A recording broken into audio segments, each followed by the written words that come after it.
اللہ تبارک و تعالیٰ نے جب ہم کو دیا ہے تو ہم اس کا شکر ادا کریں، اور اللہ تبارک و تعالیٰ اپنے شکر گزار بندوں کو سب سے زیادہ پسند فرماتا ہے، اور جب بندہ اللہ تبارک و تعالیٰ کا شکر ادا کرتا ہے تو اللہ تبارک و تعالیٰ اس کو اور زیادہ نوازتا ہے۔ اس لیے بندے کو چاہیے کہ وہ اللہ تبارک و تعالیٰ کا ہر چیز پر ہر حالت میں شکر ادا کرتا رہے۔ اور یہ نکاح خوانی جو اللہ تبارک و تعالیٰ نے توفیق دی، اور وہ ہوئی اللہ تبارک و تعالیٰ سے دعا ہے کہ اللہ تبارک و تعالیٰ اس نکاح خوانی کو اور اللہ تبارک و تعالیٰ زوجین کو صحت و سلامتی عطا فرمائے، اور زوجین کے درمیان اتفاق و اتحاد محبت پیدا فرمائے، خوب برکتیں رحمتیں وسعتیں نازل فرمائے۔ اللہ تبارک و تعالیٰ نے انسان کو اشرف المخلوقات بنایا، اور انسان کو اشرف المخلوقات بنانے کے ساتھ ساتھ اللہ تبارک و تعالیٰ نے انسان کو حضور صلی اللہ علیہ وسلم کی امت میں پیدا فرمایا۔ تو اللہ تبارک و تعالیٰ نے انسان کو پیدا فرمایا، اور جب بندہ اپنی زندگی کو گزارتا ہے، زندگی کے مراحل طے کرتا ہے، تو ایک وقت وہ آتا ہے کہ اللہ تبارک و تعالیٰ اس بندے کو توفیق دیتا ہے، اور وہ بندہ اپنے محبوب کی سنت کو، حضور کی سنت کو ادا کرتا ہے۔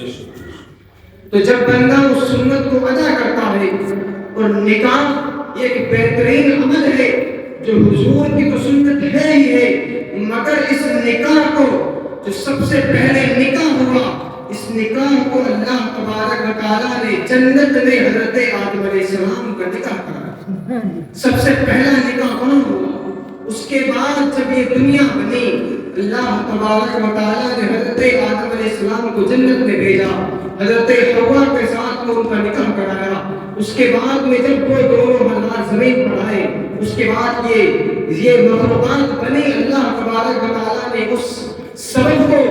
ایک مخلوق میں بدل دیا، اور یہ مخلوق کی دنیا میں اللہ تبارک و تعالیٰ نے انسان کو بھیجا۔ اس طرح یہ مخلوق بڑھتی گئی، مگر جب اللہ تبارک و تعالیٰ نے ان انسان کو، جب بندہ بڑا ہوتا ہے، ہر مراحل طے کرتا ہے، ان کی زندگیوں کو گزارتا ہے، ایک مراحل وہ آتا ہے اس کی زندگی میں، اس بندے کی شادی ہوتی ہے، تو شادی کے بعد وہ اپنے مراحل طے کرتا ہوا نظر آتا ہے، تو اس بندے کی جب اولاد اللہ تبارک و تعالیٰ اس بندے کو اولاد دیتا ہے، تو اللہ تبارک و تعالیٰ اس بندے کو یہ دیکھتا ہے کہ وہ اپنی اولاد کی تربیت کس طرح کرے گا، وہ اپنی اولاد کو پروان کس طرح چلائے گا، وہ اپنی اولاد کو تربیت دے کر کے میرے دین پر چلائے گا، یا پھر وہ دنیاوی رنگینیوں میں اپنی اولاد کو کھلائے گا۔ اللہ تبارک و تعالیٰ یہ دیکھتا ہے اس بندے کو کہ میں نے جتنی نعمتیں اس بندے کو دی ہے، وہ بندہ ان نعمتوں کو شکر ادا کرتا ہے یا نہیں کرتا، وہ بندہ ان نعمتوں کا شکر ادا کرنے کے ساتھ ساتھ میں اپنے بچوں کو کس طرح تربیت دیتا ہے، اپنے بچوں کی پروان کس طرح چلاتا ہے، اپنے بچوں کی زندگیوں کو کس طرح سنوارتا ہے۔ اسی لیے اللہ تبارک و تعالیٰ نے جب تم کو اولاد دی ہے تو انسان کو چاہیے وہ اپنی اولاد کی پرورش اچھے طریقے سے کرے، وہ اپنی اولاد کی پرورش رسول کے دین کے مطابق کرے، وہ اپنی اولاد کی پرورش حضور کی شریعت مطہرہ کے مطابق کرے۔ اس لیے کہ جب بندہ اپنے بچوں کی تربیت حضور کے دین کے مطابق کرتا ہے، جب بندہ اللہ اپنے بچوں کی تربیت کو اللہ کے شریعت مطہرہ کے مطابق کرتا ہے، تو جب اس کی اولاد پروان چڑھتی ہے، جب اس کی اولاد جوان ہوتی ہے، اور وہ اولاد جب اپنی زندگی کو دین کی راہ پر گزارتی ہے، جب وہ اپنی زندگی کو شریعت مطہرہ کے مطابق گزارتی ہے، اور اللہ تبارک و تعالیٰ ان تمام بندوں سے خوش ہو کر کے اس بندوں کو دنیا میں بے شمار نعمتیں دیتا ہوا نظر آتا ہے۔ اور اگر ہم اپنے بچوں کی تربیت دین کے مطابق کریں گے، اپنے بچوں کی تربیت ہم شریعت مطہرہ کے مطابق کریں گے، تو اللہ تبارک و تعالیٰ ہماری دنیا کو بھی سنوار دے گا اور ہماری آخرت کو بھی سنوار دے گا۔ اسی لیے تو اللہ تبارک و تعالیٰ نے اپنے محبوب کو ہم کو دیا اپنے محبوب کی امت میں پیدا فرمایا ہم کو، تو ہم کو چاہیے کہ حضور کا عاشق بنے، اپنی اولادوں کو حضور کی شریعت مطالعہ کے مطابق تربیت کرے۔ اگر ہم ایسا کرنے میں کامیاب ہو گئے تو آگے چلتے ہوئے ہماری نسلیں جو ہے وہ اپنی زندگیوں کو برباد کرتی ہوئی نظر آئیں گے۔ ہمارے نوجوان دنیا کے رنگینیوں میں کھیلتے ہوئے نظر نہیں آئیں گے۔ ہمارے نوجوان اپنی زندگیوں کو دنیا کے عملوں میں، دنیا کی تمام کھیل کود میں برباد کرتے ہوئے نظر نہیں آئیں گے، بلکہ اپنے جہاں اپنے بچوں کی تربیت حضور کے دین کے مطابق کریں گے، جہاں اپنے بچوں کی تربیت شریعت مطالعہ کے مطابق کریں گے، اپنے بچوں کے سینوں میں حضور کے عشق کو دیں گے، تو قسم خدا کی وہ بچے جب جوان ہوں گے تو حضور کے عشق کے نعرے لگاتے ہوئے نظر آئیں گے، حضور کی محبت میں مچلتے ہوئے نظر آئیں گے۔ وہ انسان جو تمہارے اولاد حضور کی محبت میں مچل کر کے حضور کی نغمے کو گنگناتے ہوئے اس نعرے لگائیں گے، سب سے اعلیٰ والا ہمارا نبی، سب سے بالا والا ہمارا نبی، سارے اونچوں میں اونچا، سمجھیے جسے اونچوں سے اونچا ہمارا نبی۔ تو ہم کو چاہیے کہ جب اللہ تبارک و تعالیٰ ہم کو اولاد سے نوازے تو ہم اپنے بچوں کی تربیت حضور کے دین کے مطابق کریں، ہم اپنے بچوں کو قرآن چڑھائیں، شریعت مطالعہ کے مطابق قرآن چڑھائیں، اس لیے کہ اگر ہم نے اپنے بچوں کو سب سے پہلے تربیت دین کی دیں، اگر ہم اپنے بچوں کو قرآن چڑھائیں گے حضور کی شریعت کے مطابق تو ہمارے بچے دنیا میں کامیاب ہوتے ہوئے نظر آئیں گے، ہمارے بچے حرام سے بچتے ہوئے نظر آئیں گے، ہمارے بچے سودخوری سے بچتے ہوئے نظر آئیں گے، ہمارے بچے دنیا کی زناحوں سے بچتے ہوئے نظر آئیں گے، شراب خوری سے بچتے ہوئے نظر آئیں گے، اس لیے کہ ان کی نسلیں کسی عام انسان کا یا کسی عام انسان کی جو سیرت نہیں پہ رہی ہوگی، بلکہ اگر ہم نے اپنے بچوں کے سینوں میں حضور کی سیرت کو پڑھایا ہوا تو ہمارے بچے جو ہے حضور کے نعرے لگاتے ہوئے نظر آئیں گے، حضور کے نعرے سناتے ہوئے نظر آئیں گے۔ سبحان اللہ، سبحان اللہ۔ اسی لیے ہم کو چاہیے کہ اپنے بچوں کی اگر تربیت کریں تو دین کے مطابق کریں۔ اگر ہم اپنے بچوں کو قرآن چڑھائیں، اگر ہم اپنے بچوں کو کسی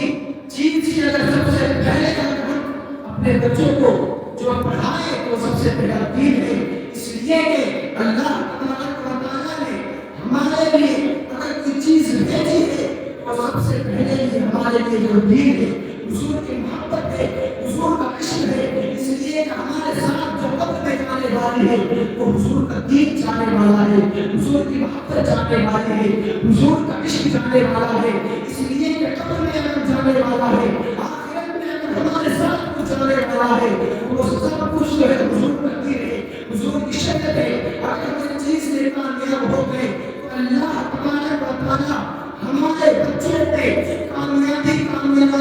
عطا کرتا ہوا نظر آئے گا، اور اسی کے ساتھ ساتھ یہ کہ اللہ تبارک و تعالیٰ ہمارے نسلوں میں ہمارے دین پیدا فرمائے گا، ہمارے نسلوں میں جو ہے اللہ اس کے رسول کے ماننے والوں کو پیدا فرمائے گا، اللہ تبارک و تعالیٰ ہمارے نسلوں میں جو ہے حضور سے محبت کرنے والے والوں کو پیدا فرمائے گا۔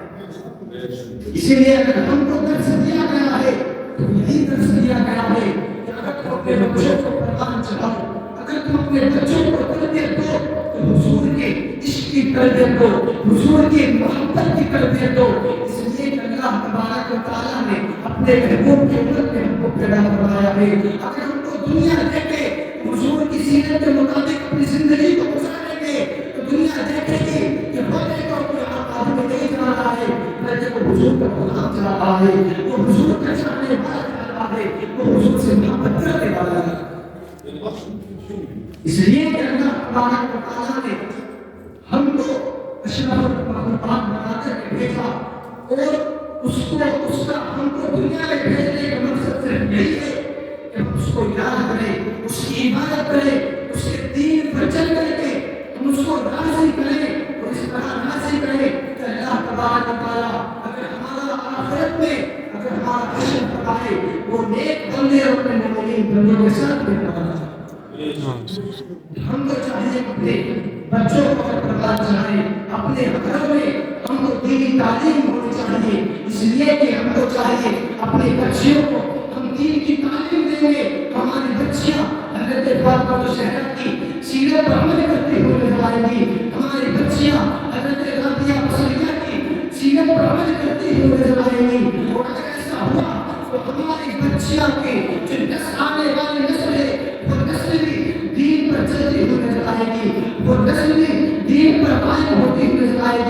وہ نسل بھی اپنی زندگیوں کو دین کے مطابق گزارتی ہوئے نظر آئے گی. اس لیے کہ آج اگر ہم زمانے کے حالات دیکھیں تو ہم زمانے کا ماحول دیکھیں تو اتنا بگڑ چکا ہے، تو اتنا خراب ہو چکا ہے. وہ اس کی وجہ نہیں ہے کہ اپنے بچوں کو دین کی تعلیم نہیں دیتے، اپنے بچوں کو ہم شریعت مطالعہ کے مطابق زندگی گزارنے کے کہ ہم کو ہم کہتے نہیں ہیں. اور اللہ تبارک و تعالیٰ جب یہ دیکھتا ہے پھر اللہ تبارک و تعالیٰ دیکھتا ہے کہ بندے گناہ پر گناہ کرتے ہوئے نظر آ رہے ہیں، بندے اس کی نافرمانیاں کرتے ہوئے نظر آ رہے ہیں. پھر اللہ تبارک و تعالیٰ بندے کے سینے پر ایک کالا نقطہ جو ہے ڈال دیتا ہے. پھر جیسے جیسے وہ بندہ گناہ کرتا ہوا نظر آتا ہے، گناہ کرتا رہتا ہے، وہ گناہ وہ کالا نقطہ سیاہ نقطہ وہ گناہ ہوتا ہوا نظر آتا ہے. اس کا دل مکمل سیاہ ہو جاتا ہے. اس کے بعد میں پھر ہوتا یہ ہے کہ بندے کو یہ توفیق نہیں ہوتی کہ وہ بندہ اللہ کے دین پر عمل کرے، وہ بندہ حضور کی شریعت کے مطابق اپنی زندگیوں کو گزارے. مگر جب وہی بندہ اپنے اللہ کی طرف آ کر کے اس کی بارگاہ میں آ کر کے توبہ کرتا ہے، اس کی بارگاہ میں آ کر کے اپنے گناہوں کی توبہ کرتا ہے، سچے دل سے توبہ کرتا ہے، تو پھر اللہ تبارک و تعالیٰ اس بندے کے ان تمام گناہوں کو معاف کر کے اس تمام گناہوں کو نیکیوں میں تبدیل کر دیتا ہے. سبحان اللہ. پھر وہی دل جو اس کا صاف ہو جاتا ہے، وہی دل جو ہے اس کا صاف اور نور سے ختم ہو جاتا ہے. مگر شرط یہی ہے کہ اپنے بچوں کو دین کی تعلیم دے. اگر ہمارا بچہ بھٹکتا ہے اس کو سمجھائیں، اس کو دین کی بار بار دین کی طرف بھیجیں. اس لیے کہ اگر ہم اس میں کامیاب ہو گئے پھر وہی بچہ جو ہے ہمارے لیے آخرت میں نجات کا ذریعہ بنے گا. وہی بچہ ہمارے لیے ہمارے مرنے کے بعد میں ہمارے لیے کمائے گا، ہمارے لیے بخشش کی دعائیں کرے گا. مگر جب اولاد دین حاصل نہیں کرے گی، اگر اولاد نے دین کو نہیں سیکھا ہے تو پھر وہ اولاد اپنے باپ کے مرنے کے بعد میں اپنے باپ کے لیے وقت کی دعا نہیں کر سکتا. اس لیے کہ جو نماز پڑھنے نہ جائے وہی قبرستان دیا تو دیا تجھے کا بھائی سب بھائی مجھے بھائی بھائی دیکھو بھائی مجھے کیسے دعائیں کرے گا. اس کی وجہ یہ ہے بچوں کو دین کی تعلیم دے، دین کی تربیت دے، دین کی طرف بلائے. وہی بچے ہمارے لیے دعائیں کرتے ہوئے جائیں گے، وہی بچے ہمارے لیے جا کر کے آخرت میں نجات کا قدر کریں گے. اس لیے ہم کو چاہیے کہ بچوں کو دین کی تعلیم دے، حضور سے عشق اور محبت کی تعلیم دے. اللہ تبارک و تعالیٰ میرے دوست آپ کو شکریہ فرمائے. ہاں دیاؤ ہیں ٹوٹو کے نام ہے ٹوٹو کے دے دے